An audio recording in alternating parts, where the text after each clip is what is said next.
আসসালামু আলাইকুম। এবার সরকারের অন্যতম প্রভাবশালী উপদেষ্টা ডক্টর আসিফ নজরুল প্রকারান্তরে আমাদের একাত্তরকে, আমাদের মুক্তিযুদ্ধকে খাটো করার ধৃষ্টতা দেখালেন। তারা শেখ হাসিনা বা আওয়ামী লীগকে উদ্দেশ্য করে কথা বলতে গিয়ে বারবার একাত্তরকে ছোট করছেন। তিনি কি বলেছেন? তিনি বলছেন শেখ হাসিনা ও তার দোসররা যে অপরাধ বাংলাদেশে করেছে 1971 সালে পাকিস্তানি সেনাবাহিনীও মনে হয় এত জঘন্য অপরাধ করেনি। কি উদ্দেশ্যে বলছেন, কেন বলছেন, কাদেরকে খুশি করতে তারা এই ধরনের কথা বারবার বলছেন তা আমাদের বুঝতে অসুবিধা হওয়ার কথা নয় নিশ্চয়ই। তারা শেখ হাসিনার বিরুদ্ধে যা ইচ্ছে বলতে পারেন, তার কারণ তারা নিজেরাই এখন ডক্টর মোহাম্মদ ইউনূসের পরিষদ বর্গ, এটাই তো একটা অন্যতম রাজনৈতিক দলে পরিণত হয়েছে। সেই জায়গা থেকে তারা বলতে পারেন, কিন্তু কেন শেখ হাসিনা এবং আওয়ামী লীগকে টার্গেট করে বারবার একাত্তরকে খাটো করা হচ্ছে? ডক্টর আসিফ নজরুল বলছেন, মৃতদেহ পুড়িয়ে ফেলা, আহতদের গুলি করে মেরে ফেলা, নিরস্ত্র মানুষকে গুলি করে মারা, আপনারা বলতে পারেন 25শে মার্চ কাল রাতে হয়েছে, কিন্তু ওটা তো অন্য দেশের বাহিনী, আমরা তো স্বাধীনতা ঘোষণা করেছি। তারপর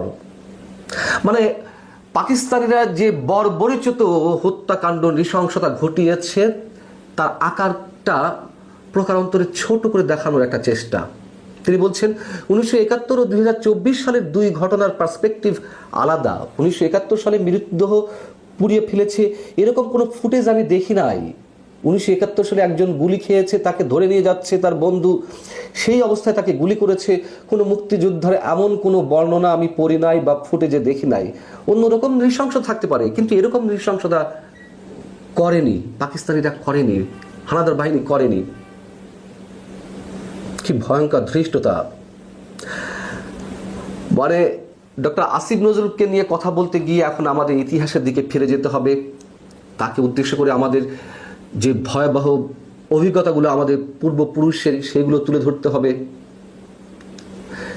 এত কিছু দরকার নেই। প্রথম প্রশ্ন হচ্ছে যে কিসের সঙ্গে তিনি কি তুলনা করছেন? আবারও সেই 71-এর উপরে 24কে স্থান দেওয়ার একটা চেষ্টা। কি বলছেন এই ভদ্রলোক?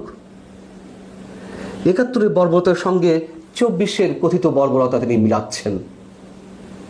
24-এ অবশ্যই অনেক ধরনের নৃশংসতা ঘটেছে, কারা কতটুকু করেছে সেটুকু বলা হয় না কেন? কেন 5 আগস্ট পরে যে হত্যাকাণ্ডগুলো ঘটেছে সেটুকু উল্লেখ করা হয় না?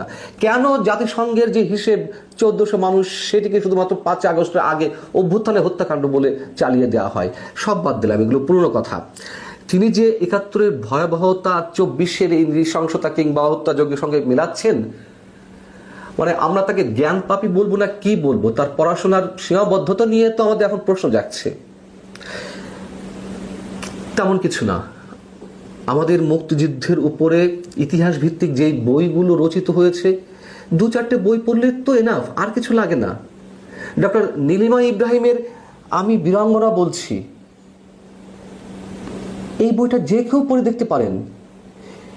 কয়েকজন নারী ধর্ষিতা হওয়ার যে ঘটনাগুলো বর্ণিত হয়েছে বইতে, যে কটা কেস স্টাডি করেছেন নীলিমা ইব্রাহিম, তার ইচ্ছে ছিল আমি বীরাঙ্গনা বলছি বইটার 2য় খণ্ড লেখার, কিন্তু এই বইয়ের মুখবন্ধে তিনি বলছেন যে আমি এই ঘটনাগুলো স্টাডি করতে গিয়ে ধর্ষিতা নারীদের তাদের ইন্টারভিউ করতে গিয়ে আমি নিজেই মেন্টালি ডিসঅর্ডার্ড হয়ে পড়ি, মানসিকভাবে বিকারগ্রস্ত হয়ে পড়ি।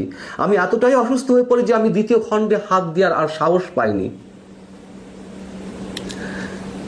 একটা বিদেশি বইয়ের কথা বলি, বিদেশি রাইটারের, against our will, men, women and rape, Susanna brown Miller.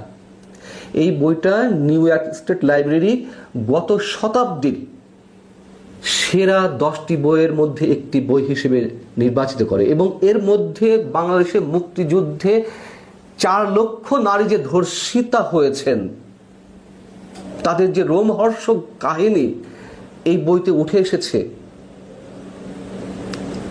একটা উদাহরণ দিই, যে সেখানে একজন নারী এক রাতে 81 বার ধর্ষণের শিকার হয়েছে, এমন তথ্য রয়েছে। কি বলছেন ডক্টর আসিফ নজরুল? 71 নৃশংসতার সাথে আপনি 24 নৃশংসতা মিলাচ্ছেন। রশিদ হায়দারের স্মৃতি 1971, বেশ কয়েক খণ্ডের বই, এইটা একটু পড়েন না। এগুলা আপনি 71 বর্বরতা সম্বন্ধে কতটুকু জানেন? আমরা তো জানতে পেরেছি ইতিহাস থেকে। তিনি বড় বড় বয়ান দেন। আরেকটি বই, স্যামুয়েল টটেন এবং উইলিয়াম স্পারসন্স, তাদের লেখা century of genocide,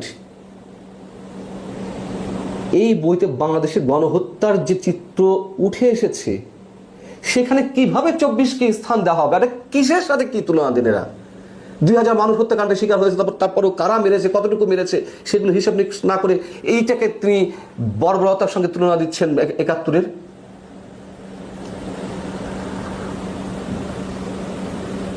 doctor Asif Nazrul নিশ্চয়ই শেখ হাসিনা সরকারের সময় বা অভ্যুত্থানের সময়ে 18 জন পুলিশকে হত্যা করে সিরাজগঞ্জে গাছের সঙ্গে ঝুলিয়ে রাখার উদাহরণটি আমাদের সামনে নিয়ে আসবেন। এবং সেই উদাহরণ যদি নিয়ে আসেন, এই 18 জন পুলিশ সদস্যকে কারা হত্যা করেছিল? এখন তো ওপেন শিবির এবং বিএনপি নেতাকর্মীরা তারা প্রতিযোগিতা চালাচ্ছে কৃতিত্ব নেওয়ার জন্য। এ তো একটি অঞ্চলে একটি ঘটনা, একটি রাতের একটি ঘটনার এক্সাম্পল দিলাম। এর বাইরে যে অসংখ্য পুলিশ হত্যাকাণ্ড ঘটনা হয়েছে, কারা স্নাইপার রাইফেল ব্যবহার করেছে? পুলিশকে হত্যা করে যে শহর অঞ্চলে ইলেকট্রিক খাম্বার সাথে ঝুলিয়ে রাখা হয়েছে, এবং নিজ দেশের মানুষকে পাথর দিয়ে বর্বরোচিত হত্যাকাণ্ডের কাহিনী নিশ্চয়ই শেখ হাসিনা সরকারের সময় ঘটেনি।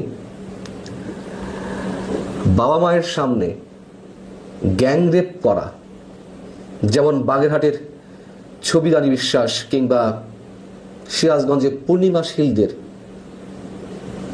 2001 সালের পরে যেভাবে বর্বরোচিতভাবে বাবা মাকে বেঁধে রেখে তাদের সামনে তাদেরকে সারা রাত গ্যাংরেপ করা হলো, এই দৃষ্টান্ত কখনকার? আমরা এদের মুখ থেকে মুক্তিযুদ্ধের বয়ান শুনি, মুক্তিযুদ্ধের ইতিহাস শুনতে হয়। যখন মুক্তিযুদ্ধের সব স্মৃতিচিহ্ন 5 আগস্টের পর একে একে ধ্বংস করে দেওয়া হচ্ছে, তখন নির্লজ্জের মতন চেয়ে চেয়ে দেখেন। যখন মুক্তিযুদ্ধ থেকে শুরু করে শহীদ বুদ্ধিজীবী, সাহিত্যিক এবং বিজ্ঞানীদের নামে বিভিন্ন স্থাপনার নাম পরিবর্তন করা হয়, তখন ডক্টর আসিফ নজরুল আপনাদের মুখে মুক্তিযুদ্ধ নিয়ে একটি টু শব্দটি উচ্চারণ করা হয় না। যখন শুধুমাত্র হিন্দু ধর্মের হওয়ার কারণে আচার্য প্রফুল্ল চন্দ্র রায়, আচার্য পিসি রায় কিংবা জীবনানন্দ দাশের মতন মানুষদের, মহৎ ব্যক্তিদের নামে স্মৃতিফলক কিংবা বিশ্ববিদ্যালয়ের হলের নাম পরিবর্তন করা হয়, তখন তারা উলুপ এঁটে থাকে মুখে। যখন মুক্তিযুদ্ধের অন্যতম সূতিকাগার 32 নম্বরকে দিনের পর দিন কয়েকদিনের পালাক্রমে বুলডোজার দিয়ে মাটির সাথে মিশিয়ে দেওয়া হয়, তখন এই মানুষগুলোর মুখে 71-এর ইতিহাসের কথা শুনতে ঠিক জ্ঞানপাপীর মতোই শোনায় আমাদের কাছে। একজন বীর বিক্রম রয়েছেন আমাদের এই অন্তর্বর্তী সরকারের মুক্তিযুদ্ধ বিষয়ক উপদেষ্টা পদে, ভাবতে অবাক লাগে। আর একজন উপদেষ্টা রয়েছেন 11 বছর বয়সে কি তুমুল সাহসের সঙ্গে রণাঙ্গনে মুক্তিযোদ্ধাদের গান শুনিয়ে তাদের তেজদীপ্ত করেছেন, শারমিন মুর্শিদ।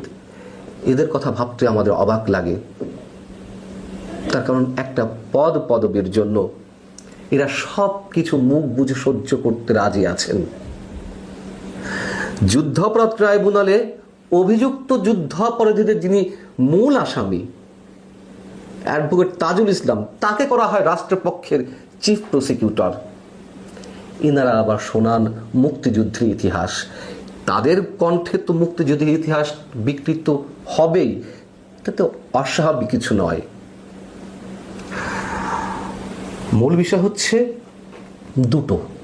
একটা হচ্ছে 71-এর সব কিছু পাল্টে দেওয়া, 71-কে 24-এর নিচে স্থান দেওয়া এবং তার একটা সূক্ষ্ম ডিজাইন থেকে বা তার ধারাবাহিকতায় আওয়ামী লীগের নেতৃত্বে যে মুক্তিযুদ্ধ সংঘটিত হয়েছিল, অবশ্যই নানান মত দর্শনের মানুষ সেখানে একসাথে হয়েছিল, কিন্তু নেতৃত্ব তো আওয়ামী লীগ ছিল। যাতে আওয়ামী লীগের নেতৃত্বে মুক্তিযুদ্ধ হয়েছে এই কথা ভবিষ্যতে বা এই মুহূর্তে মানুষ উচ্চারণ করতে দ্বিধাবোধ করে, সেই ধরনের একটা পোর্ট্রেট করার চেষ্টা, শেখ হাসিনা কিংবা আওয়ামী লীগকে কতটা ঘৃণিতভাবে উপস্থাপন করা যায় যে এদের দ্বারা মুক্তিযুদ্ধ নেতৃত্ব দেওয়া সম্ভব না, সেটি প্রতিষ্ঠিত করার চেষ্টা। আওয়ামী লীগ নিশ্চয় ধোয়া তুলসী পাতা নয়, আওয়ামী লীগে অনেক অপকর্ম রয়েছে, অনেক অনেক, কিন্তু শেখ হাসিনা বা আওয়ামী লীগকে টার্গেট করতে গিয়ে আপনি মুক্তিযুদ্ধকে খাটো করবেন, এটা টিকবে না, টিকার কথা নয়। শেখ হাসিনাকে যেভাবে বিকৃত মস্তিষ্কের খুনি, আওয়ামী লীগকে যেমনভাবে গণহত্যাকারী, বঙ্গবন্ধুকে যেভাবে ফ্যাসিবাদের জনক হিসেবে প্রতিষ্ঠার অপচেষ্টা চলছে, তার মূল উদ্দেশ্য যে সব কিছু ধুয়ে মুছে ফেলা 71-এর ইতিহাস থেকে। 2024-এর জুলাই আগস্টে সংঘটিত হত্যাকাণ্ডের সুষ্ঠু বিচারের নিশ্চয়তার কথা বা প্রতিশ্রুতির কথা আসিফ নজরুল বলছেন।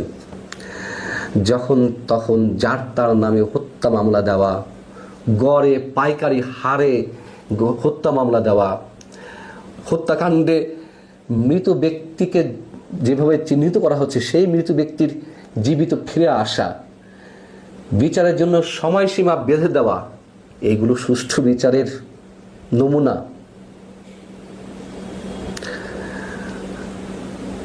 এদেরকে নিয়ে আসলে কথা বলার মতো কিছু নেই, মাঝে মাঝে মনে হয় সময় নষ্ট হওয়া, কিন্তু তারপরেও বলতে হয় ওই যে 71-কে নিয়ে যে ধরনের নতুন নতুন বয়ান তৈরি হচ্ছে, এবং এর সঙ্গে নিশ্চয় আরও একটা উদ্দেশ্য রয়েছে, পাকিস্তানকে খুশি করা। বঙ্গবন্ধুর 32 নম্বর ভেঙে গুড়িয়ে দেওয়ার পরে কারা উল্লাস প্রকাশ করেছিল, কারা বলেছিল যে এটি পাকিস্তানকে হারানোর একটা প্রতিশোধ, ঠিক এই ধরনের বর্ণনা তো দেওয়া হয়েছিল পাকিস্তানের সরকারের পক্ষ থেকে। যাই ঘটুক না কেন, এগুলো বেশি দিন স্থায়িত্ব পাওয়ার কথা নয়, এবং নিশ্চয়ই এটা সাময়িক উত্তেজনা বশত এই কথাগুলো আমাদের আরো অনেক শোনা লাগবে। ভালো থাকুন, আল্লাহ হাফিজ।